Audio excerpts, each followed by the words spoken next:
I think as it comes closer to the elections, there's a real conversation about who do we vote for and why. And I don't know who has the best interests when it comes to women and girls. Everyone's going to have a manifesto. Everyone's going to say something about protect the women and girls. The question is, what women and girls do you want to protect, for one? But it leaves me in a place where I'm like, should I vote? Do I vote? And who I vote? Like I'm really contemplating that, and I'm gonna land with I'm going to vote for somebody because I don't want my votes to be wasted. But who is something that I'm really thinking about. When I look at everyone's manifesto, they say all the things that we want to hear, but no one has really gone down to the grassroots and say, okay, what is the survivor going through? How could we prevent this type of behavior? No one has actually done that. So I think, I don't know. I mean, I'd have to really think very, very hard. I'm even going as far as not voting because I think it's gone to the point, and I know you put your hand on your No, ear I put because my hand because I'm same, but yeah, yeah, because I feel like I've even gone to the point now where I feel like my vote is so precious because I know that we fought to get that vote, and I really respect that and I honor that. But it's like I've gotten to the point now where I want to vote for a party that is going to stand up, against violence, and like make a mark. So I don't see any party doing that. mm, And so that's where I stand, to be honest with you. Well, I've been aware that we're in a system that's ultimately a two-party system. You know, it's only really two parties that will win an election. But it's an interesting watershed because we're at a time where we don't actually know who those two parties might be in the next general election. It's always been, as we know, Labour or Conservative. Those are the two parties that will always get in. We had a strange period in 2015 where the Lib Dems came in. And based on their behavior and some of the negotiating and the compromise, that will probably never be the case ever again, or at least not in a few generations. However, there is now scope for the far right to get in and become maybe a third, likely not second, but potentially a third party in the political landscape. And I think what's quite scary is whilst the far right want to attack legislation like the Equality Act, they're also out in the street saying things like protect our girls, you know? um, and there's no sort of criticality of thought or conversation about what that means. What does that mean? What do you mean? Who are the girls that should be protected? Because they don't look like me, or they don't look like a girl that would come from me. So I think we're at a really interesting time. I think that there's a lot of questions to ask. I do understand why people feel really disillusioned and don't want to go to the ballot, but I think it's really important that we go to the ballot. I think that I've said this for quite a long time. I moved away for university. And I think that it's important for those of us that move away and go to university to consider maybe what impact we can make in the different towns and cities that we actually go to. Because as you rightly said, the north and other places of England and the UK in general, there's different things going on there. So if we come with our mentalities, to attend often the educational institutions in those places, and we register to vote in those places, and we cast our votes in those places, we can make some difference in the electoral system or in who gets into power.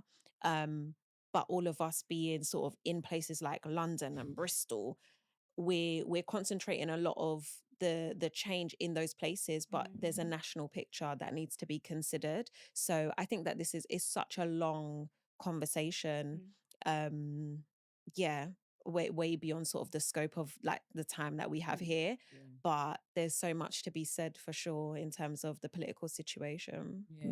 You make a really good point because when I watch the elections as they're live, there's such a heartbreak as I see the further it goes out to London, the bluer it gets, and that's when I'm reminded. I'm like, oh yeah, I live in inner city London, and as you spoke about, I guess the positive, my positive echo chamber of people who Yes, that's think the word like I me, wanted to say. echo Echo chamber, chamber. I can people who remember think like it. me, think like me, or do this work, and we believe we're voting for the same people.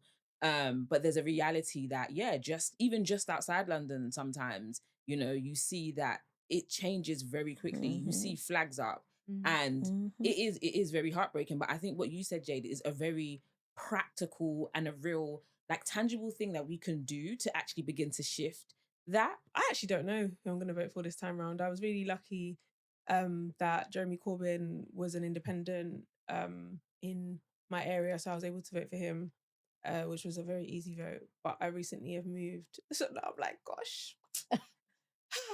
So I'm going to read the manifestos. It's definitely not going to be Conservatives. It will be a very cold day in hell that I ever vote for them. Labour have absolutely dropped bombshells of behaviour in the last few years. I'm genuinely shocked and dismayed at like who they've become. It's actually terrifying. I'm like, bro, you man, I can't see the difference between them right now. Which is really scary, very, very scary. I don't know how we got here. So they can't get my vote. So it's kind of looking at who's left. In the worst case scenario, I'll spoil my vote.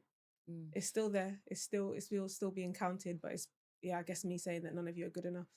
But lesser of two evils, it might end up being Green. But I need to read their manifesto. I think more. it's interesting because I have a similar like story to yours. I think because I was under Diane Abbott, and so for me it was an easy vote. But I think it's really interesting what we both said is that the easy vote in terms of who our leader was in Labour were the very people that Labour actually pushed out. And so I think there's something about Labour really figuring out in-house what they got going on, because they're really doing something to their voters. And I think especially of a particular age, I think there's some of us are like generational Labour voters in terms of our parents, and it's what you do. But I think there's a particular age group that are like, oh, nah. I can't mess with you no more. Yeah. Because that was, ours was family voting. Like, we just always knew as a family we voted Labour. Yeah. But I think it's because we're a Black Nigerian family. So that's, they're not going to vote for Tories who were saying, telling us to go home. Yeah, get out my Go country. home. All right. So they're like, not you guys. So it was just a historic thing. And then even like Jeremy Corbyn, he was so active. Like, growing up in that local area, we would literally see him. Like, he wrote a letter for my mum so that we would get support to get housing because we were, sharing he was 2 bedrooms. He was so proactive. So to this day, I always big him up. If I see him in the street, I'll bang my horn. So there was a buy-in there where we actually saw the evidence of the care. Whereas the last 2 years, the care is not there. They have become like career politicians in how they practice. I very much look at it and think that I'm someone who would kind of maybe like to be a politician one day, but I'm looking at these parties and I'm just thinking I don't see myself kind of represented in any of you, and go for it. Yeah, man. Yeah, but maybe you're the change we need. And I think young people do want change. From my circles, I'm seeing people who were kind of always thought they were Labour and they're moving Green. I think moving now from Glasgow to London, I'm trying to figure out also where's best for me to be registered to vote. Where's my voice going to make the biggest difference in these local elections? And I do think it's down here. Yeah. But for me, the Green Party, the amount of people that I know that have moved across, the amount of friends that I know that moved across, the amount of just the things that I hear from people that are closely involved with the Green Party, for me, like you, I would never not vote because for me, I think it's a privilege to vote. And if I'm going to keep talking about politics, then I've got to cast a vote. Yeah. I'm from a Labour household, right? Yeah. Black working class family. We vote Labour. We've always voted Labour. I don't know, like I'm just like, I want to. I want the values that Labour are meant to have. I feel like that still aligns with like the work I do and who I am. But I need action. I need to see.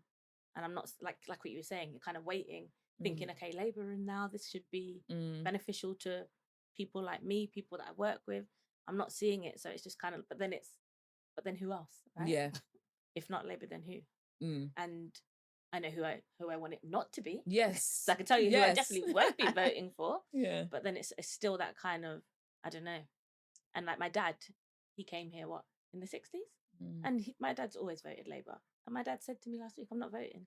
And I'm like, Mm. how are we getting to a place where it feels more beneficial to not vote, Yeah. to not use your vote, than to Yeah. actually go and use But your what vote? worries me is if we don't, what does that mean then in terms of where it lands? That also for me Because the equally. people who didn't vote, who are now voting, Yes. who are they voting for, right? Yes. Yeah. And that is the real danger. That voice is loud. Yeah. And to me, I feel it in a certain way, it's almost relied upon that people are going to vote this way so that this doesn't happen, rather than actually delivering on anything that has been promised in the past before. Yeah. Rather than, it's like it does seem very much to me like it doesn't seem to matter who's in charge. It's like we're going to do these things, and then once you've got, it's 4 years. What difference does it make? You don't have to worry about me again. Just talking about politics. I don't know if any of you saw it. I saw it was a Sky News thing, and I think it was that Beth Rigby did it, and she had 4. I think they were Conservative and Labour. They were across the board people there. Candidates. Huh? No, I was Did saying you say it? candidates. No. Oh no, they were MPs. Okay. Right. So there was one, Jess. She's the one who heads the VAWG in the Labour at the moment. And there was a Christine Oakes. I think she's from Conservatives. So I don't know if you lot saw this, but so Christine Oakes said apparently Boris Johnson's dad, Boris Johnson was the Prime Minister at the time, Boris Johnson's dad had touched her inappropriately. Now this went out, there was 4 female politicians there, this went out, but nothing ever came of it. It was all just brushed under the carpet, So this big Prime Minister's dad, he was an MP as well, so he touched Christine Oakes inappropriately. And it was just brushed under the carpet. So the MPs or whatever didn't do anything. Jess was there as well, and others. How does that make me feel as, like you say, voting for a party when they're brushing things under the carpet? None of the parties are making me feel that they've challenged this behaviour or of somebody or whatever. I would think, well, if I was just voting on who represents VAWG the best or who will tackle it the best, I don't know if I have any confidence. I think for me, the issue would be around, I know we can't always go around statistics because statistics can be used to tell the story on either side, depending on how you want to use them, right?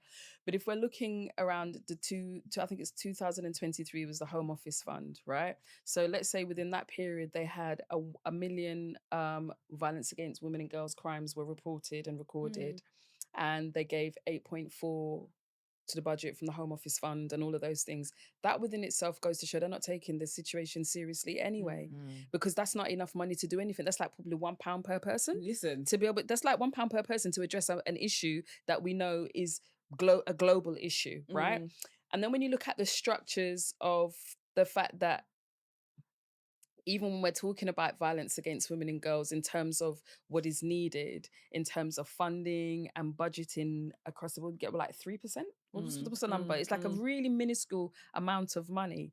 Now, if there are people in positions of power who look at these numbers and they haven't already decided without our vote that something needs to be done, who can I feel really honestly confident in that you're actually is your structure? Because there's one thing about, let me know how you feel and what's happening in your community and doing all of that stuff and coming to all of the VAWG sectors to get people in, whether it's the cabinet ministers or whoever, to try and get our vote for whatever it is. And you want to have all of this dialogue when you know structurally you can't do nothing. You can't do it, Like, what is the point in having the conversation when you know structurally, which is the reason why we have charities? Because if the people who were in power were doing the things that they needed to do from within their structure, and they were willing to do the work to do something different, you wouldn't need the charities in the first place. And the majority of the people who are doing the charitable work in those sectors are the marginalized people who face the worst harm in the first place. Like, make the math make sense. Make it make sense. So therefore, for me,